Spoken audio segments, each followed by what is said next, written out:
Indeks harga saham gabungan atau IHSG lagi-lagi masih tertekan. Pada pembukaan sesi perdagangan hari ini Selasa 3 Februari 2026, IHSG dibuka anjlok ke posisi 7.888,77 dibanding penutupan sebelumnya di angka 7.922,73.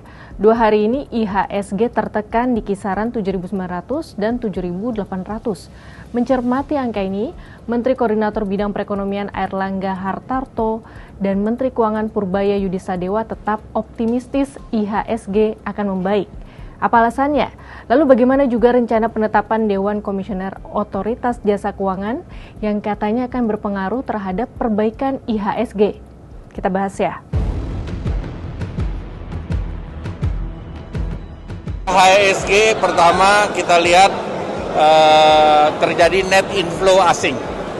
Net inflow asing berarti kepercayaan asing terhadap perbaikan itu ada. Tapi kalau kita lihat saham-saham yang fundamentalnya bagus juga ada naik. Hal senada diungkap Menko Purbaya. Ia menyebut jika justru saat ini adalah peluang yang bagus di pasar modal dan meyakini fondasi ekonomi nasional saat ini masih baik. Tapi harusnya kalau saya sih kita akan serok bawah. Kenapa? Fondasi ekonominya masih bagus, tidak berubah dan akan membaik terus ke depan. Menko Purbaya juga optimistis IHSG akan kembali menguat seiring pergantian Ketua Dewan Komisioner OJK. Kementerian Keuangan pun akan membentuk panitia seleksi mulai Senin 9 Februari 2026. Purbaya mengungkapkan tidak ada arahan dari Presiden terkait pemilihan kandidat Ketua Dewan Komisioner OJK. Akan tetapi, pihaknya akan memilih beberapa orang, sebab pemilihan Ketua Dewan Komisioner OJK ditargetkan tuntas dalam waktu dekat. Sementara itu, pelaksana tugas Ketua Dewan Komisioner OJK, Friederika Widiasari Dewi menyebut di tengah kejatuhan indeks, investor asing justru mencatatkan beli bersih atau net buy sebesar 654,9 miliar rupiah, Senin 2 Februari 2026.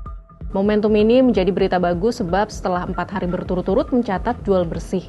Kemarin, investor asing kembali masuk. Ia juga mengimbau agar seluruh investor pasar modal tetap tenang dan tidak panik. Investor diminta untuk melihat investasi dalam perspektif jangka panjang. Friederika pun menjelaskan pelemahan IHSG yang terjadi sejalan dengan kinerja indeks-indeks regional yang melemah. Indeks Kospi Korea Selatan kemarin minus 5,4%. Pelemahan juga terjadi di indeks Hong Kong, India, Singapura, dan Cina. Selain indeks saham, secara regional harga komoditas emas juga melemah pada kemarin. Sahabat Kompas, kita nanti apakah langkah reformasi pasar saham dan seleksi Dewan Komisioner OJK yang baru akan membuat IHSG kita bangkit?